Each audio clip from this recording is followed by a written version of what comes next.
this is Matt Connors, and I'm talking a little bit more about my process when it comes to using AI to create images. And this is a little different.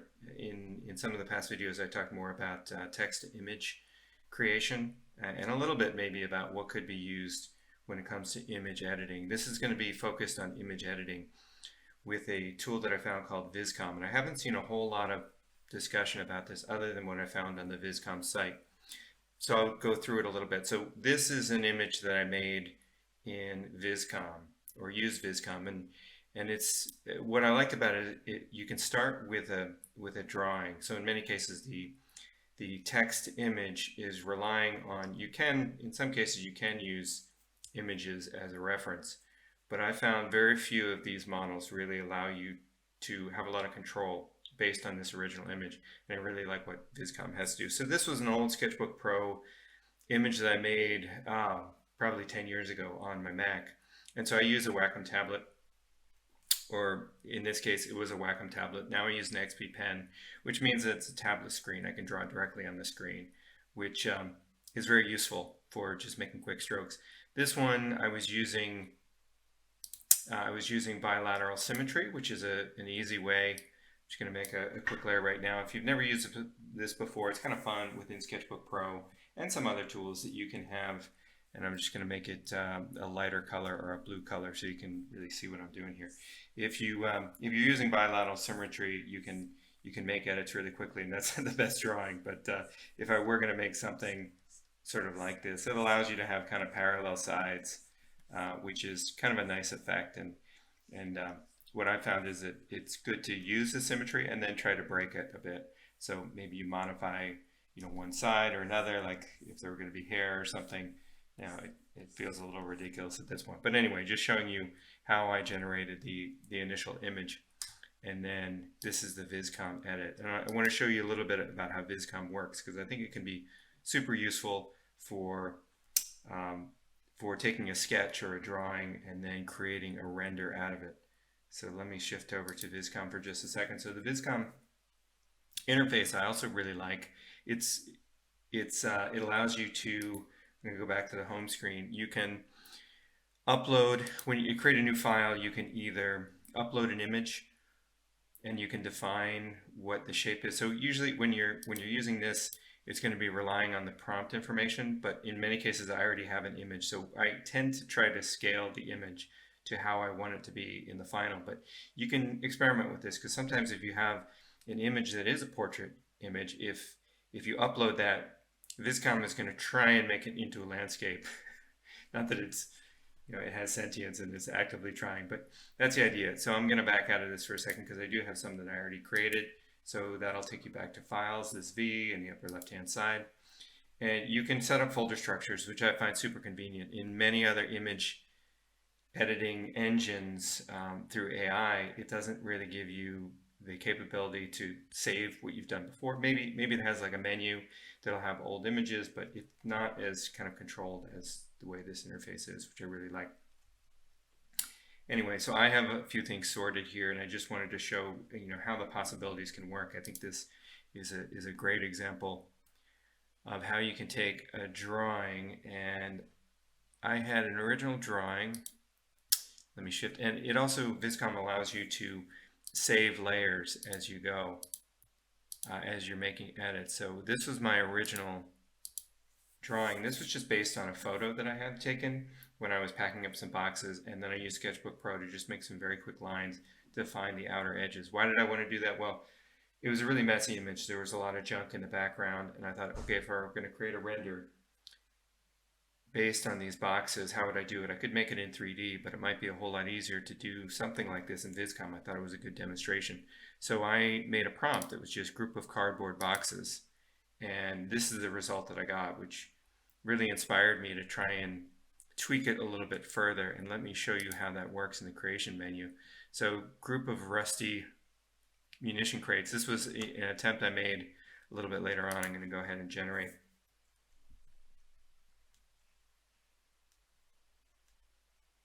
Trying to generate the image. It takes anywhere, I guess it depends.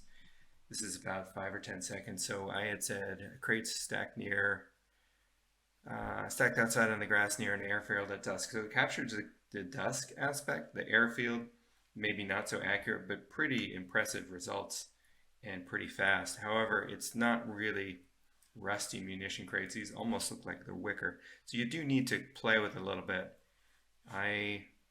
What I did was I made several different variations. Let me get out of the create menu. List layer disabled. I'm going to cancel that. Go back to my layers. So I made several variations in just a couple minutes. I like the boxes the way they were, but then I tried again and said group of wooden blocks, and I changed it to dark wooden floor rather than just floor, and it definitely gave me a wooden floor. Then I tried again to say box of crates outside. It's again using the same basic geometry, and I think that's what I like best about it, that it seems to use those edges in the original image to hang on to as much as the geometry. Now, when I click on this, you can see how close it is to the original, which I don't see a lot of in other engines. Let me just, you can actually change the opacity to create an overlay effect, which I find very, very useful just to be able to see how close it was to the original. And you notice it added a few boxes, which was kind of a nice touch. And then here it's changing the perspective just a tad. You can't see the top edge of this box anymore. So we do see some variations in terms of perspective, but not a whole lot. And I'm just going to close this image for a second and go back to the menu, back to files, and show you some other possibilities with this Vizcom. So of course, I use in most cases Vizcom General, but there's also, I think it was intended originally for product design, that you could take a product sketch and create something for automotive. That's why it has automotive interiors. And then volume render is going to give you very little color. It's usually kind of like a grayscale image. It's sort of like the first schematic you might make if you were doing a product design render, if you were just drawing it out. I think that's the idea there. And then pastel render, it doesn't give you hard edges. It is more like pastel strokes, which I find to be super interesting when it compared to what it would create when it has hard edges. And then Technicolor is just giving you a big splash of color. It's kind of unpredictable. You can also use it to refine existing renders that you might have. If you have 3D models and you've rendered it out and you want to clean that up a little bit in terms of the overall look and feel. I haven't experimented a whole lot with that, but I think it's fun to have in the application. I'm just going to show you how, in this case, I took a pretty simple drawing and it managed to keep the shapes. And I think what I had said is cloaked figures walking at dusk or something like that. And I love how it gave me, the beauty of this for me is that it made a story where one didn't really exist. These images, or this original image, sort of suggests that they might be people or something, some kind of creatures. And then the Vizcom render really fleshes that out and shows that these hooded figures. Really like that result. And then you can export out. There is a limit. It's basically a 1080p image, which isn't that high resolution. You might have some kind of image editing tool that you can use to up-res it. Sometimes I just use Photoshop to bump it up a little bit. Of course, there's going to be a limit to how much integrity is going to be maintained to the image.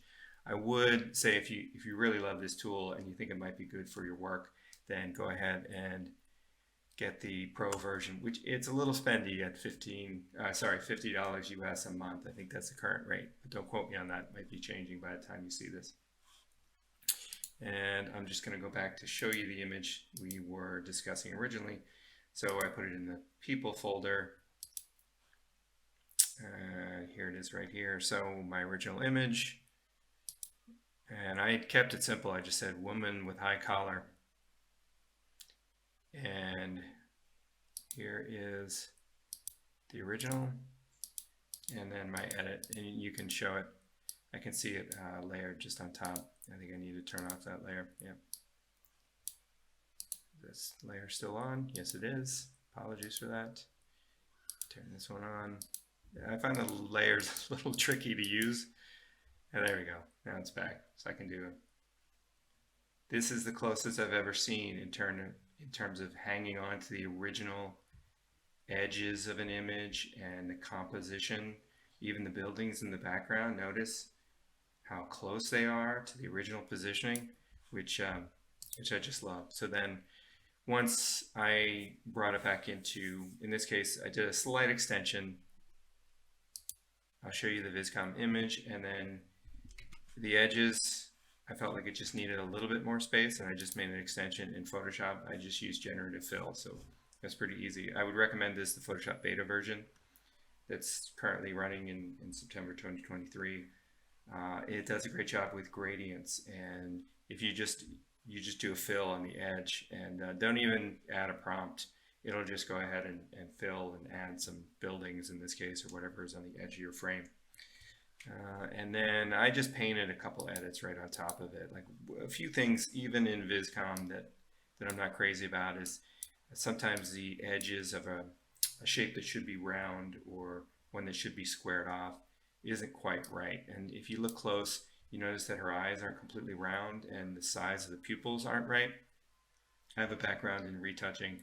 That's what I used to do for many years, so that was kind of driving me crazy.